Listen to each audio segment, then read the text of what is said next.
So today we did Del Hiva again, passing Del Hiva. So we started off again just learning how to pull into Del Hiva. And then, so it's kind of switching the protagonist. So when you pull Del Hiva, your bottom, that person is now playing Del Hiva because Del Hiva is a bottom position. So you're on the bottom and you have what's called the Del Hiva hook, which is one of your feet is hooked around, so on the outside, and then into the back of your opponent's knee, back/lower hamstring. Back of knee / lower hamstring. Your other leg or foot is used to leverage against your opponent's opposite hip. Could be on the hip or outside the hip. So pulling into it means from a standing position you pull your opponent so that you are in Del Hiva. So you are on the bottom with your one of your feet in that hook and the other foot on the hip or outside the hip.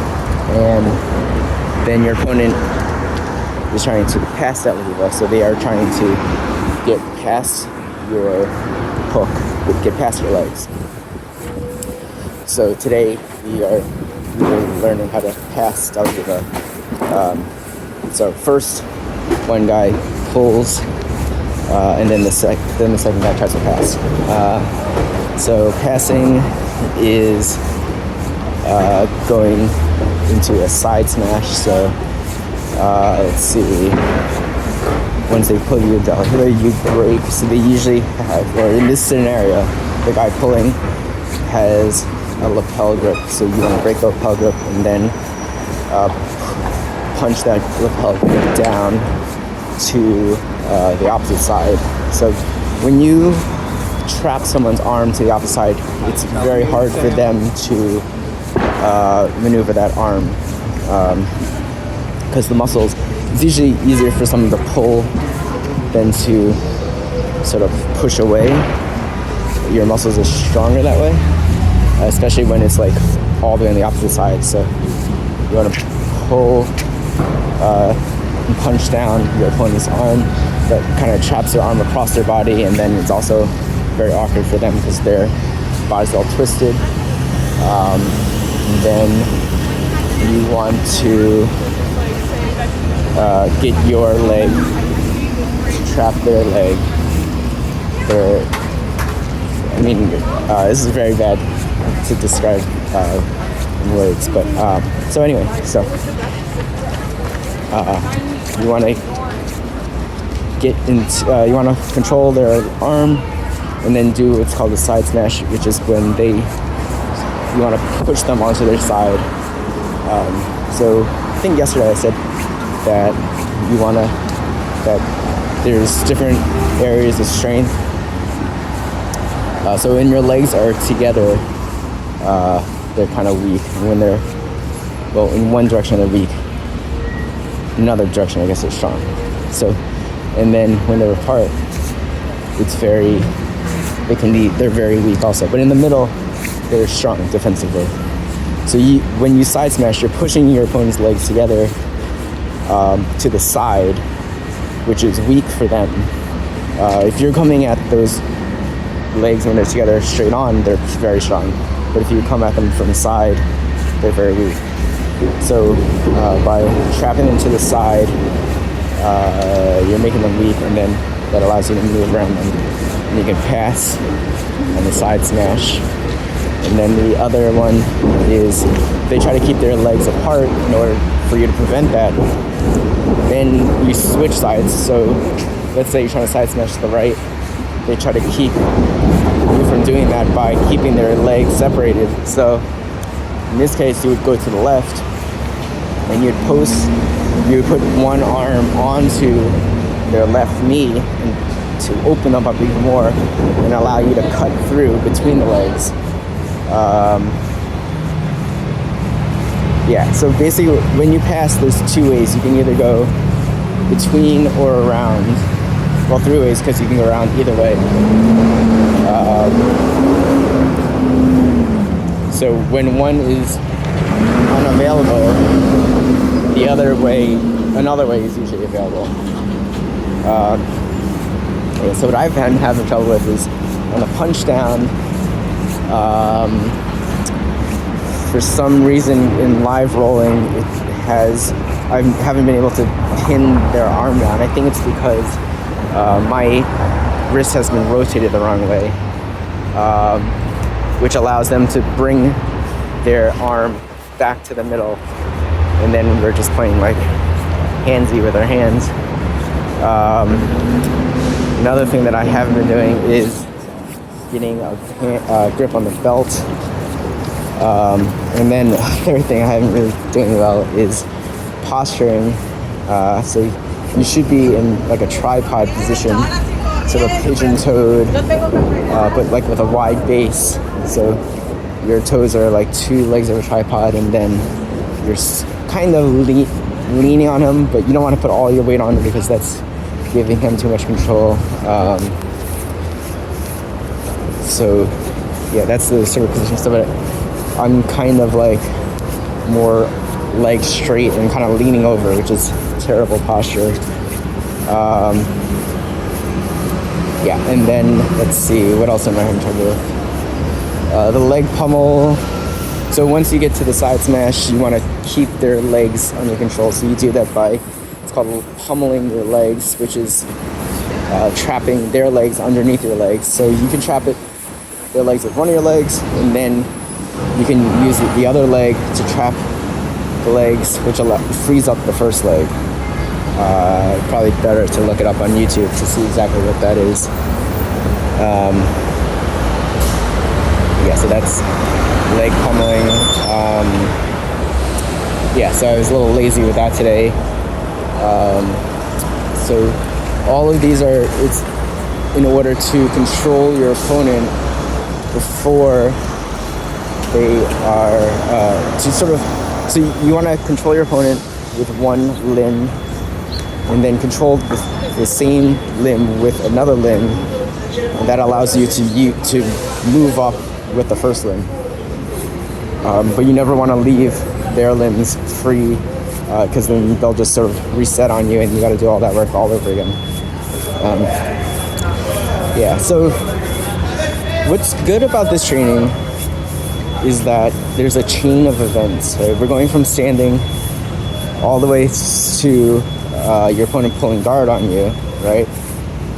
So this is answering the scenario. If I'm standing and my opponent pulls guard on me, what do I do?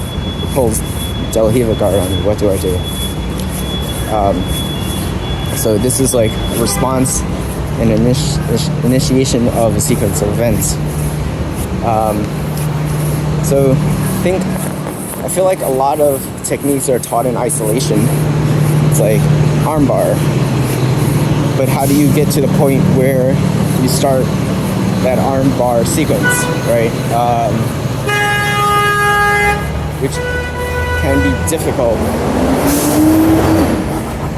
And then also what makes that technique the correct technique at that time. So I feel like a lot of techniques are taught in isolation, which makes it harder to come up with like a comprehensive idea of how everything needs to fit together. And then everyone's game is different, right? So like someone heavier and stronger is gonna have a different game than someone who's lighter and faster. And what I mean by game is like, preferential techniques or body positions.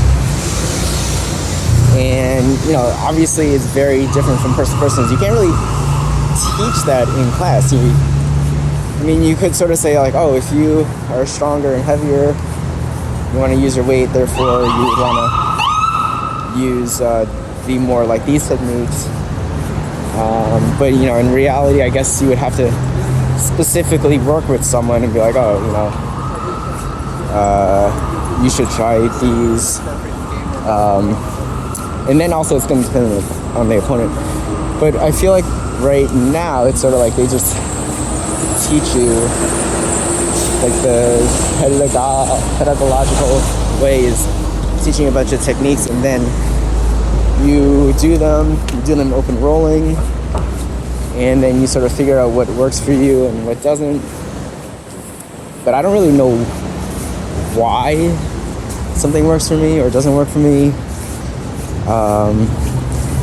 Or I don't know if it's not working for me because I'm not doing the technique right, or because, it's just not like a great technique for me to do. For example, like triangles. I've heard that triangles are not great for people with like short legs. But I don't know if that's true. I don't know if that can be mitigated by using better technique. Also, if the triangle's not great, what's the alternative? Like, what's a better technique in those situations? So it's just the technique sort of focused way of teaching jiu-jitsu makes it up to the learner to really have to figure things out on their own, which isn't bad, but I feel like it's reinventing the wheel. If you tie the techniques back to principles behind it, then that could, then it's easier to come up with like a comprehensive strategy, right? If it's like triangles, they're better for people with long legs, or they're better in this situation, or if your opponent is just sticking an arm out and one arm out, and then definitely go for a triangle, right? Like, what is the situation that works? What is the basically, what is the situation that works? Either in positioning and body size and relative body size or whatever, and then that would allow you to kind of figure out if it would work for you or not, right? Like, am I always in this situation? If I am, then this is something I should concentrate on. While now we just sort of learn a triangle, and then like once every 2 months we'll have like a lesson on learning triangle, and then I don't really try it again for like another 2 months, and I don't even remember the technique anymore, or the details. And if you train for like years, that's enough, I guess, right? Because you will practice enough to actually kind of figure it out. But it's like very brute force. And if it's not going to be great for you, then why bother? Like, obviously, well, maybe not obviously, but you should probably know the details for everything. If you want to be well-rounded, you should know the details for everything. But would it be better to zero in on a game first and then fill it out, rather than learn a little bit out of everything and then zero in?